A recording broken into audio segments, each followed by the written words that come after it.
Today we are going to discuss that how we can make the program. So for every program there is a need of three things. One is input, process and then output. तो कोई भी आप programme बनाए आपके दिमाग में हमेशा होना चाहिए कि क्या इसमें इनपुट हो रहा है, क्या इसमें प्रोसेस हो रहा है, क्या इसमें आउटपुट, और इसी सीक्वेंस में हमको चलना भी है। ठीक है, पहले इनपुट के बारे में थिंक करेंगे, फिर प्रोसेस और फिर आउटपुट। अब देखिए प्रोग्राम में इनपुट जब भी हम लेंगे तो इनपुट क्या लेंगे, ऑब्वियसली हम डेटा को इनपुट लेंगे, किसी न किसी वैल्यू को इनपुट लेंगे। ठीक है, अब देखो इनपुट से बात कर रहे हैं और इसको बिल्कुल ध्यान से आप समझने की कोशिश करना। जब प्रोग्राम में इनपुट लेंगे तो हम डेटा को इनपुट करेंगे, डेटा मतलब किसी वैल्यू को इनपुट करेंगे। अब पाइथन में जब हम वैल्यू की बात करते हैं तो वैल्यू कितने टाइप की हो जाएगी, हमारे पास 4-5 टाइप की वैल्यू हो जाएगी। मेनली हमारे पास 3 टाइप की वैल्यू। अगर मैंने लिखा 25 तो इंटीजर टाइप की वैल्यू हुई, 25.62 तो ये फ्लोटिंग टाइप की वैल्यू हुई, या फिर आपने डबल कोड या सिंगल कोड में कुछ भी लिखा है तो वो स्ट्रिंग टाइप की वैल्यू हुई। तो मेनली ये 3 टाइप की वैल्यू, इंटीजर टाइप की वैल्यू हो सकती है, फ्लोटिंग टाइप की हो सकती है और स्ट्रिंग टाइप की हो सकती है। अब जब वैल्यू को आप इनपुट करेंगे तो इनपुट का मतलब ये है कि आपको उस वैल्यू को कहीं स्टोर करना पड़ेगा। वैल्यू की बात हो गई, वैल्यू कहाँ जाएगी, वेरिएबल में जाएगी। तो जब आप इनपुट करेंगे वैल्यू को तो इनपुट में आपको कुछ वेरिएबल बनाने पड़ेंगे। तो जितने आप इनपुट करेंगे उतने ही आप वेरिएबल बनाएंगे। ये बात समझ में आ गई। वेरिएबल जब भी आप बनाएंगे तो वेरिएबल का कुछ नाम देंगे। अब वो नाम आपको अपनी मर्जी से देना पड़ेगा। वैसे जब हम वेरिएबल को नाम दिया जाता है, सो पाइथन में या किसी प्रोग्रामिंग में ये कन्वेक्शन आपको रखना चाहिए कि वेरिएबल का नाम वो होना चाहिए जिस उसके नाम से आपको ये मालूम चले कि उस वेरिएबल के अंदर क्या वैल्यू है। जैसे मैं कह रहा हूँ write a program which input marks of a student. अब एक स्टूडेंट के मार्क्स इनपुट करना है, तो मार्क्स इनपुट करना है, तो अब आप सोचेंगे मार्क्स इनपुट करना है तो कितने मार्क्स इनपुट करने, सपोज कोई 1 मार्क इनपुट करना है, तो अब वो किस टाइप का होगा, इंटीजर टाइप का होगा। तो आप वेरिएबल का नाम जो रखेंगे वो क्या रखेंगे, मार्क्स इक्वल टू सपोज 65 उसके मार्क्स है या 64 उसके मार्क्स, समथिंग लाइक। अगर आप यहाँ पर a इक्वल टू 64 करेंगे, जैसे जनरल बात हो रही है, write a program which input a number. अब नंबर इनपुट करना है, अब हमको पता नहीं है वो नंबर किसका है, किसी के मार्क्स हैं या कोई डिजिट है या रोल नंबर है, क्या हमको पता नहीं है, तो हम ABCD नाम वहाँ पर रख सकते हैं। लेकिन जहाँ पर हमको ये पता है कि जो डेटा है वो क्या चीज़ है, वो उसका मीनिंग हमको पता है, तो फिर हम वहाँ पर थोड़े वैलिड नाम रख सकते हैं। हालांकि ये कोई हार्ड एंड फास्ट कंपलसरी नहीं है कि नेम आप ऐसा रखें, लेकिन फिर भी हमको प्रोग्रामिंग के कन्वेक्शन के हिसाब से, ताकि वो बेटर यूज़र फ्रेंडली प्रोग्राम हो, और आपने प्रोग्राम बनाया है और अगर मैं भी उसको जब देखूँ तो मुझे भी वो समझ में आ जाएगा। अगर इनपुट करेंगे वैल्यू को, वैल्यू होगी हमारे पास इंटीजर, फ्लोट, स्ट्रिंग, कहाँ पर जाएगी, वेरिएबल में जाएगी। वेरिएबल का नाम हम रखेंगे। ठीक है, अब वेरिएबल के नाम के जो रूल्स हैं, जो आइडेंटिफायर के जो रूल्स हैं, उनको आप फॉलो करेंगे। स्पेस नहीं देना है, स्पेशल कैरेक्टर यूज़ नहीं करना है, कीवर्ड नहीं होना चाहिए, वो सारी चीज़ उसके अंदर आ जाएगी। अब जब आप इनपुट करेंगे वेरिएबल में, जब आप वैल्यू को इनपुट करेंगे तो यहाँ पर 2 तरीके से इनपुट हो सकता है। एक हो सकता है इनिशियलाइजेशन के थ्रू और एक हो सकता है रन टाइम के थ्रू। अगर आपको पहले से पता है, जब आप प्रोग्राम बना रहे हैं, मतलब जिस वक्त आप प्रोग्राम को टाइप कर रहे हैं उस वक्त अगर आपको पता है कि ये वैल्यू आने वाली है, मतलब वैल्यू आपको पहले से पता है, तो आप उस वेरिएबल बना के उस वैल्यू को आप उसको इनिशियलाइज कर देंगे। जैसे मैंने एक एग्जांपल दिया था, जैसे सर्कल का एरिया आप निकाल रहे हैं, पाई की वैल्यू हमें पहले से पता है कि भाई पाई की वैल्यू 3.14 होती है, तो मैं सीधा लिख दूंगा पाई इक्वल टू 3.1। ठीक है, अब जैसे मैं कह रहा हूँ write a program which input marks of a student. अब जब प्रोग्राम रन होगा उस वक्त जब यूज़र एंटर करेगा तब जाके वो मुझे मार्क्स मिलेंगे, तो मुझे पहले से पता नहीं है। तो जहाँ पर जब आप प्रोग्राम टाइप करेंगे और उस वक्त हमको पता नहीं है कि क्या इनपुट होने वाला है, तो उसको हम रन टाइम पर इनपुट करेंगे। रन टाइम पर इनपुट करने के लिए क्या यूज़ करेंगे, हम इनपुट फंक्शन यूज़ करेंगे। अब इस इनपुट फंक्शन के साथ भी एक चीज़ देख लो कि इनपुट फंक्शन जो इनपुट करेगा वो हमेशा ये जो वैल्यू आपको रिटर्न करता है, ये आपको स्ट्रिंग वैल्यू रिटर्न करता है। तो अगर आप लिखते हैं a इक्वल टू इनपुट, ये कोई स्टेटमेंट दिया है, तो यहाँ पर ये रन टाइम पर वैल्यू लेगा और आप जो भी इनपुट करेंगे उसको ये लेफ़्ट साइड में ट्रांसफ़र करेगा। ये तो मैंने लास्ट क्लास में बता दी, जो इक्वल होगा वो हमेशा राइट टू लेफ़्ट चलेगा। तो इनपुट जो भी वैल्यू होगी वो स्ट्रिंग में होगी और वो a में ट्रांसफ़र होगी। लेकिन अब आपको ये देखना है कि जो वैल्यू a के अंदर आपको डालनी है, अब वो किस टाइप की डालनी है। अगर आपको इंटीजर डालनी है तो वो स्ट्रिंग से आपको कन्वर्ट करना पड़ेगा उस पर्टिकुलर डेटा टाइप। तो ये तो हमेशा आपको स्ट्रिंग ही देगा, लेकिन आपको देखना है कि टारगेट में क्या है चाहिए हमें, तो उस स्ट्रिंग को कन्वर्ट करना पड़ेगा। तो कन्वर्ट करने के लिए अगर आपको इंटीजर में कन्वर्ट करना है तो ब्रैकेट में लिखेंगे इंट, ठीक है, ब्रैकेट में लिखेंगे इंट। और अगर आपको फ्लोट में कन्वर्ट करना है तो आप ब्रैकेट में लिखेंगे फ्लोट। और अगर str तो वो है ही मेन, तो इंटीजर और फ्लोट ही रहेगा, ठीक है। बाकी और भी डेटा टाइप होते हैं, बाकी डिटेल में मैं बता दूंगा, पर मेनली जो ज़्यादा यूज़ होते हैं वो इंट और फ्लोट ही हो गए। ये बात समझ में आ गई यहाँ तक। तो सब प्रोग्राम बनाएंगे तो सबसे पहले इनपुट लेंगे, और जितने इनपुट आप लेंगे उसकी वैल्यू देखेंगे किस टाइप की वैल्यू इनपुट होगी, और उतने ही वेरिएबल आप बना देंगे और उतनी बार उसको इनपुट आप कर देंगे। अब जैसे मैं एक प्रोग्राम लेता हूँ कि write a program which input 2 numbers and display their sum. देखो बच्चों, प्रोग्राम बहुत आसान है, लेकिन यहाँ पर प्रोग्राम के को नहीं पढ़ना है, हमको उसके कंसेप्ट को समझना है। इनपुट क्या करना है, 2 नंबर करना है। 2 नंबर करना है मतलब कितने वेरिएबल बनेंगे इसमें, 2 वेरिएबल बनेंगे। और 2 बार 2 वैल्यू मुझे इनपुट करना है रन टाइम पर, तो 2 बार इनपुट फंक्शन यूज़ करूँगा। और चूंकि ये नंबर हैं तो ऑब्वियसली इंटीजर टाइप के नंबर होंगे, तो वहाँ पर इनपुट से जो मैं कन्वर्ट करवाऊँगा वो इंटीजर में कन्वर्ट करवाऊँगा। तो इनपुट क्या हो गया इसका, सपोज मैं यहाँ पर कह देता हूँ a, b। 2 नंबर मैंने लिए और वो 2 वेरिएबल में बनाऊँगा इसके लिए a और b, और उसमें मैं इनपुट करवा लूँगा। अब a और b वेरिएबल के अंदर मेरे पास वो वैल्यू आ चुकी है जो काम मुझे करना है। अब प्रोग्राम क्या कहता है, write a program which input 2 numbers and display their sum. तो डिस्प्ले दियर सम, तो सम को डिस्प्ले करवाना है, लेकिन सम को डिस्प्ले करवाने के पहले सम निकालना तो पड़ेगा हमें। तो जो प्रोसेसिंग वाला पार्ट, कैलकुलेशन वाला जो पार्ट है, प्रोसेसिंग का मतलब क्या हो गया, आपके जितने अरिथमेटिक ऑपरेशन हो गए, आपके जितने लॉजिकल ऑपरेशन हो गए, प्लस माइनस मल्टीप्लाई डिवाइड या greater than less than equal to, ये सारे क्या होगा, हमारा प्रोसेसिंग का पार्ट होगा। और पाइथन में प्रोसेसिंग कौन करेगा, ऑपरेटर्स करेंगे।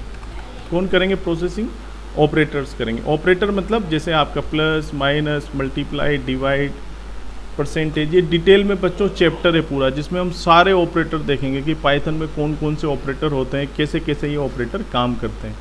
लेकिन जो बेसिक ऑपरेटर है प्लस माइनस मल्टीप्लाई डिवाइड, जो हम बचपन से पढ़ते हुए आ रहे हैं, तो ये ऑपरेटर को यूज़ करके हम क्या करेंगे, प्रोसेस वाला पार्ट करेंगे। अब मुझे जैसे सम निकालना है तो मैं यहाँ पर क्या करूँगा, c equal to a plus B निकाला और किस में डाल दिया मैंने, c में डाल दिया। अब मुझे रिजल्ट मिल गया। और आउटपुट जो होगा, आउटपुट एक्चुअली क्या होगा, हमको प्रिंट करना होगा। तो ऑब्वियसली आउटपुट के अंदर हम अधिकतर क्या यूज़ करते हैं, प्रिंट स्टेटमेंट यूज़ करते हैं, और उस वेरिएबल की वैल्यू प्रिंट करा देते हैं जिस वेरिएबल में हमारा रिजल्ट हमको मिला है। तो मैं क्या कर दूंगा, प्रिंट c, ठीक है, मतलब c हमारा क्या हुआ, आउटपुट हुआ।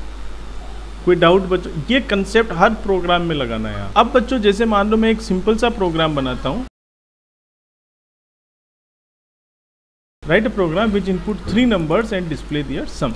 इनपुट क्या करना है, मुझे 3 नंबर को इनपुट करना है और उनका क्या बताना है, मुझे सम करना है। तो कैसे करूँगा मैं इसको, सिंपल सी बात है, 3 वेरिएबल, सबसे पहले मुझे क्या चाहिए, 3 वेरिएबल बनाने पड़ेंगे ताकि मैं 3 नंबर को इनपुट कर पाऊँ। तो a इक्वल टू, अब पहले नंबर की बात कर रहे हैं, अब चूंकि यहाँ पर नंबर की बात हो रही है तो ब्रैकेट में मैं क्या लिखूंगा, इंट। और फिर रन टाइम पर, बाय डिफ़ॉल्ट आप रन टाइम पर इनपुट कीजिए, इनपुट। अब देखिए यहाँ पर आप इसको ऐसे भी बंद कर सकते, इतने से भी काम हो जाएगा। लेकिन दिक्कत क्या होगी कि जब ये प्रोग्राम रन होगा, ये मैंने लास्ट कल आपको बताया था कि अगर आप खाली इसको छोड़ देंगे इनपुट के दोनों ब्रैकेट को, इसको अगर आप रन करेंगे, देखिए आप रन कीजिए तो देखिए यहाँ पर क्या हो रहा है, ये कर्सर ब्लिंक कर रहा है, मतलब अभी प्रोग्राम एग्जीक्यूट किया लेकिन उसकी एग्जीक्यूशन कंप्लीट नहीं हुई है। एग्जीक्यूशन कंप्लीट कब होगी, जब आप यहाँ पर कोई वैल्यू दे देंगे। तो प्रोग्राम अभी किस स्टेट में है, होल्ड स्टेट में, वेटिंग स्टेट में है। प्रोग्राम अभी वेटिंग स्टेट में है, it is waiting for the input, ठीक है। लेकिन अब देखो यहाँ पर थोड़ा सा ये यूज़र फ्रेंडली नहीं है, क्योंकि जब आप किसी यूज़र से इनपुट लेते हैं तो उसको बताना तो चाहिए कि आप इनपुट क्या ले रहे हैं। बात समझ में आई कि नहीं। जैसे आप गूगल पे या इंटरनेट पे कोई फॉर्म भरते हो तो उसमें टाइटल तो आता है ना, नेम ऑफ स्टूडेंट, तभी तो नेम भरते हो वहाँ, रोल नंबर, तभी तो रोल नंबर लिखते हो वहाँ, वरना आपको पता क्या लगेगा कि हम इनपुट क्या कर रहे हैं। सीधे अगर आप ऐसे बॉक्स दे दो, कई सारी गूगल फॉर्म आपने भरी होगी, तो उसमें पहले हम टाइटल तो देते हैं ना कि ये चीज़ भरनी है। So it is something like a title. तो आप यहाँ पर क्या करेंगे, जैसे कोई वैल्यू आप जब भी कोई चीज़ इनपुट लेंगे, मतलब यूज़र्स जब भी कोई चीज़ इनपुट करेगा रन टाइम पर, so provide them the information that what the user is going to input. So यहाँ पर कुछ भी मैसेज दे सकते हैं डबल कोड में, एंटर फर्स्ट नंबर। यहाँ पर मैसेज कुछ ऐसा होना चाहिए जो कि यूज़र को समझ में आए कि उसको करना क्या है। जैसे अगर किसी से आप नेम इनपुट करवा रहे हैं, स्टूडेंट का नेम इनपुट करवा रहे हैं, तो आप क्या लिखेंगे, enter name, enter student name. बात समझ में आ गई। ये मैसेज कुछ भी हो सकता है। अब ये मेरा पहला नंबर इनपुट होगा। कितने नंबर इनपुट करने हैं, 3 नंबर इनपुट करने हैं। मैं फिर यहाँ पर बी नाम का वेरिएबल बना देता हूँ, एंटर सेकेंड नंबर लिख देता हूँ। अब ये कोई इसका कोई रूल नहीं है कि यहाँ पर यही लिखना है, एंटर सेकेंड नंबर ही लिखना है, ऐसा कोई रूल नहीं है इसका। आप चाहे तो और इंटरेस्टिंग मैसेज यहाँ पर दे सकते हैं, बस मैसेज ऐसा होना चाहिए जो कि हमको ये आइडेंटिफाई करवाए कि हमको करना क्या। ठीक है, एंटर थर्ड नंबर। अब A B C input complete हो गया, 3 नंबर इनपुट हो गए। अब क्या करना है, डिस्प्ले दियर सम। तो क्या करूँगा, डी इक्वल टू। अब रिजल्ट को हमेशा ये कोशिश करो कि रिजल्ट को किसी वेरिएबल में स्टोर करें, फिर उसको प्रिंट करवाएं। कभी कभी आप क्या कर सकते हैं कि प्रिंट के अंदर ही डायरेक्ट a + b + c कर देते हो, लेकिन उससे क्या होता है, दोनों में डिफरेंस क्या है। अगर आप प्रिंट से डायरेक्ट कर देते हो तो वो सिर्फ आउटपुट में जाता है, मतलब वो कहीं स्टोर नहीं होता। पहले वेरिएबल में लेंगे और फिर प्रिंट करेंगे तो उसकी आपके पास स्टोरेज रहेगी। तो प्रैक्टिस ऐसी डालें कि आप पहले उसको स्टोर करें a + b + c। तो d के अंदर मेरे पास ये आ गया। अब d को प्रिंट करें, प्रिंट। अब देखो यहाँ पर अगर आप इसको भी ऐसे करेंगे, प्रिंट c, तो इसमें भी दिक्कत ये है कि ये c की डायरेक्ट वैल्यू प्रिंट हो जाएगी। जैसे मैं इसको रन करता हूँ, एंटर फर्स्ट नंबर, सपोज मैंने दिया 10, एंटर, फिर मैंने दिया 20, एंटर थर्ड नंबर 30, मैंने दिया 30। देखिए रिजल्ट क्या है यहाँ पर, तो ये तो सही नहीं है। इनका जो सम है वो तो 60 आना चाहिए। एक्चुअली मैं क्यों आ रहा है भाई, ये 30 क्यों आया यहाँ पर, सी को प्रिंट करवा दिया। मुझे किसको प्रिंट करवाना था, डी को प्रिंट करवाना था। 10, 20, 30, सो रिजल्ट इज 60। लेकिन अब देखिए ये भी जो मैसेज है ये भी यूज़र फ्रेंडली नहीं है। जो आउटपुट है वो भी क्या होना चाहिए, यूज़र फ्रेंडली होना चाहिए। यूज़र फ्रेंडली बनाने के लिए हम क्या करेंगे, इसमें भी आप साथ में कुछ मैसेज दीजिए। तो इसमें डबल कोट्स में लिखिए सम इज़, कुछ भी मैसेज दे दीजिए, सम इज़ फिर कॉमा, ताकि जो रिजल्ट है वो थोड़ा सा यूज़र फ्रेंडली रहेगा। 10, 20, 30, फिर मैसेज आएगा सम इज़ 60। तो हमको पता है कि ये जो 60 है ये क्या है, ये सम है। तो ये जो मैसेज है, ये मैसेज सिंपल हम प्रोग्राम को यूज़र फ्रेंडली बनाने के लिए लिखते हैं। अब देखो बच्चों, देखो ये तो सिंपल से प्रोग्राम हो गए। हमारी जो रियलिस्टिक प्रॉब्लम्स हैं उनके लिए भी हम सिंपल से प्रोग्राम बना सकते हैं जो कि कैलकुलेशन बेस होंगे, फॉर्मूला बेस होंगे। जैसे मैं कहता हूँ write a program which input length and width of a rectangle and display its area. तो एक रेक्टेंगल है बच्चों, उसकी लेंथ और विड्थ हमको दी गई है। अब बच्चों इसमें क्या इनपुट होगा, इसमें लेंथ एंड विड्थ इनपुट होगी, और सिंपल उनको मल्टीप्लाई करके हम एरिया बता देंगे। अब यहाँ पर जब मैं वेरिएबल, अब मुझे 2 चीज़ इनपुट करनी है, लेंथ और विड्थ। अब मैं यहाँ पर ये भी सोचूंगा कि जो लेंथ और विड्थ में लूँ तो इसका डेटा टाइप क्या ले। ये जो है ना आपका इंट, फ्लोट, स्ट्रिंग, ये जो आप ब्रैकेट में जो ये लिखते हैं इसको हम कहते हैं डेटा टाइप, मतलब किस टाइप का डेटा है। तो लेंथ को किस टाइप में लें हम, विड्थ को किस टाइप में लें भाई, इंटीजर या फ्लोट में ले सकते हैं। इंटीजर में भी ले सकते हैं या फिर हम फ्लोट में भी ले सकते हैं। Very good. तो अब देखिए, अगर आप सिर्फ इंटीजर लेते हैं तो सिर्फ इंटीजर ही आएगा उसमें, लेकिन अगर आप फ्लोट लेते हैं तो फ्लोट में इंटीजर भी आ सकता है और प्लस फ्लोट भी आ सकता है, राइट और नॉट। जैसे अगर मैं सिर्फ 25 लिखता हूँ, ये इंटीजर वैल्यू है तो सिर्फ 25 ही आएगा। अगर मैं फ्लोट में लेता हूँ तो 25 को भी मैं 25.0 लिख सकता। मतलब बड़ा डेटा टाइप कौन सा हुआ, इंटीजर हुआ कि फ्लोट हुआ। तो फ्लोट की जो रेंज है वो थोड़ी ज़्यादा है। मतलब यूज़र अगर चाहे, अगर आप इसको इंटीजर में लेंगे तो फिर यूज़र को आप रिस्ट्रिक्ट कर रहे हैं कि सिर्फ इंटीजर वैल्यू के लिए ये एरिया निकालेगा, फ्लोट के लिए नहीं निकालेगा। फ्लोट के लिए अगर आप बना देंगे तो वो फ्लोट के लिए भी निकाल देगा, तो अच्छी बात है कि नहीं। अगर फ्लोट के लिए बनाएंगे तो इंटीजर के लिए भी निकाल देगा। अब मैं यहाँ पर a और b नाम नहीं लूंगा वेरिएबल के, क्या नाम लूंगा, लेंथ और विड्थ लूंगा। लेंथ को इनपुट करना है तो length equal to float input enter the length of rectangle. तो लेंथ को बच्चों में इनपुट कर चुका हूँ, इसी तरीके से मैं विड्थ को भी इनपुट करूंगा। Width equal to float input enter the width of rectangle. दो चीज इनपुट हो गई। अब क्या निकालना है, एरिया। तो अब एरिया निकालना है तो एरिया के लिए भी वेरिएबल में एरिया यूज करता हूँ। एरिया इक्वल टू, अब जो ऊपर जो वेरिएबल बनाया मैंने लेंथ, अब वही नाम यूज करना है आपको, लेंथ मल्टीप्लाई बाई विड्थ, और फिर सिंपल एरिया को आप प्रिंट कर दीजिए, एरिया इक्वल टू, ठीक है। तो मैसेज के लिए एरिया, ये मैंने देखो लेंथ को इनपुट किया है, विड्थ को इनपुट किया है, और फिर area equal to length into width, और print area equals to area. तो ये प्रोग्राम लगभग वैसा ही है कि जिसमें 2 नंबर इनपुट कीजिए और उनका मल्टीप्लिकेशन आप बता दीजिए। लेकिन इसमें थोड़ा सा हमने लैंग्वेज अच्छी रखी है क्योंकि हमको रेक्टेंगल का एरिया बताना था, तो रेक्टेंगल के हिसाब से हमने इसको लिया है। तो लेंथ वेरिएबल लिया, विड्थ वेरिएबल लिया, फिर एरिया का वेरिएबल का नाम एरिया रखा, फिर लेंथ और विड्थ को मल्टीप्लाई किया, और फिर एरिया को हमने प्रिंट किया। तो इसको रन करते हैं हम एक बार।